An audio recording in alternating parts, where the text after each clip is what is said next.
Apa yang dimaksud ambek adil poro marto? Itu maksudnya gini, menegakkan keadilan tanpa pandang bulu. Artinya itu seperti ini.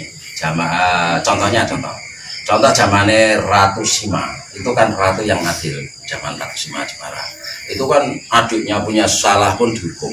Nah, siapapun rakyatnya, apa keluarganya sendiri kalau punya salah pun dihukum, itu namanya ratu yang adil. Jadi dia mengedepankan keadilan, nggak peduli itu keluarganya, saudaranya atau siapa atau rakyatnya, sama saja.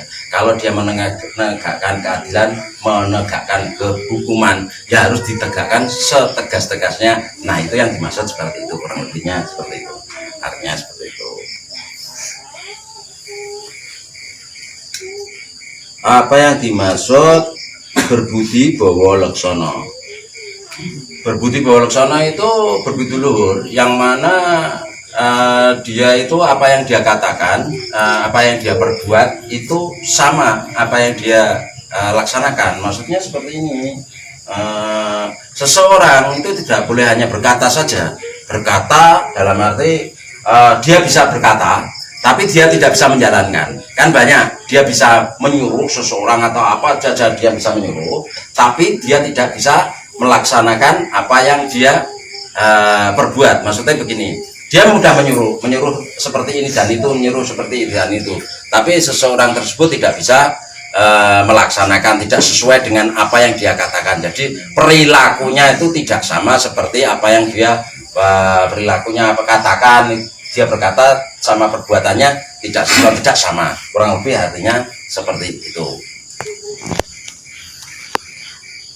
Apa yang dimaksud bau dendo hanya krowati? Itu penguasaan hukum, penguasaan dunia. Maksudnya ini terah yang ditanyakan ini orang-orang yang terah pemimpin, terah yang dia menguasai dunia, menguasai kerajaan atau menguasai suatu negara dan lain-lain. Artinya seperti itu.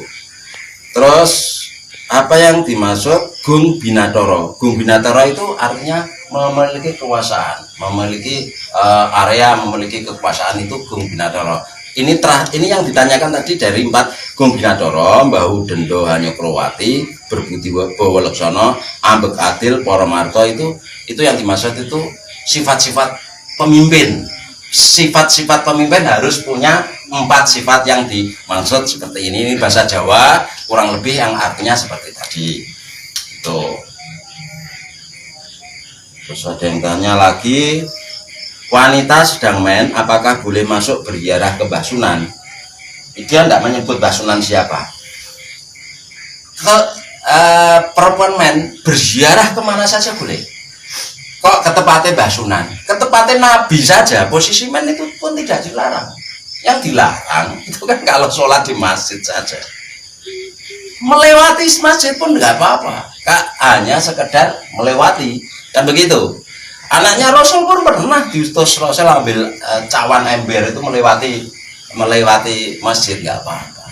Sedangkan makam Rasul itu memang di dalam masjid, kan, Masjid Nabawi. Makam Rasul di dalam Masjid Nabawi. Seseorang perempuan yang main mau berziarah ke makam Rasul otomatis lewat masjid, kan gitu.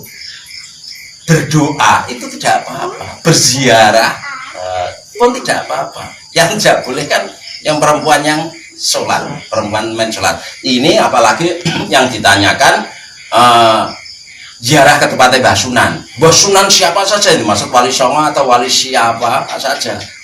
Ziarah ke tempatnya Rasul saja boleh kok, posisi perempuan men. Apalagi ke tempat Mbah Sunan. Rasul itu kan yang bisa memberi syafaat. Kalau Sunan tidak bisa memberi syafaat. Kalau orang-orang yang berziarah ke Rasul itu orang-orang yang suatu saat diberi syafaat oleh Rasulullah. Yang orang-orang yang pernah berziarah ke Rasulullah, ke Masjid Nabawi, ke lokasi makamnya Rasulullah, itu orang-orang yang suatu saat akan diberi syafaat oleh Rasulullah, itu orang-orang yang pernah berziarah ke Nabi, kan gitu. Kalau berziarah ke Sunan, jelas Sunan tidak Sunan, wali dan lain-lain itu tidak bisa beri syafaat. Itu sifatnya tentang ziarah. Intinya begini, ziarah ke tempat Rasul saja posisi kotor men itu diperbolehkan, apalagi kok ziarah ke tempat sunan atau wali, jelas boleh dan tidak dilarang, tidak ada aturan melarang, kecuali yang dilarang itu kalau perempuan posisi mens tapi sholat dan lain-lain itu memang dilarang. Sekian, nggak ada pertanyaan lagi. Assalamualaikum warahmatullahi wabarakatuh. Ya Allah, ya Rabbi, panjenengan kula tangi, kula nyuwun disaakeni, dosa kula nyuwun diampuni.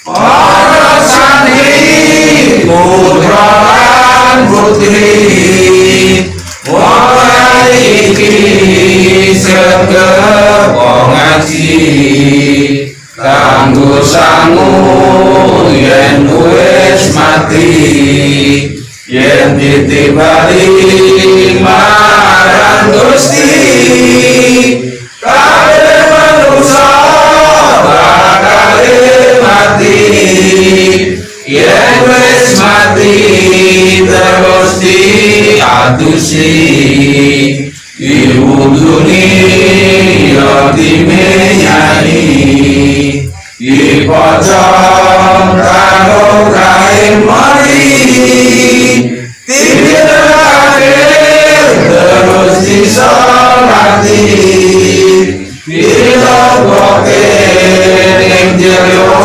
jepuri dikubur ning jero bumi, jero kuburan rasane wedi sing mawar kabeh padha bali, ora ana sing gelem ngancani, ora ana sing gelem nunggoni, amale kurang bakale rugi. Ya Allah, ya Rabbi, panjenengan kula tangisi, kula nyuwun disakeni, dosa kula nyuwun diampuni.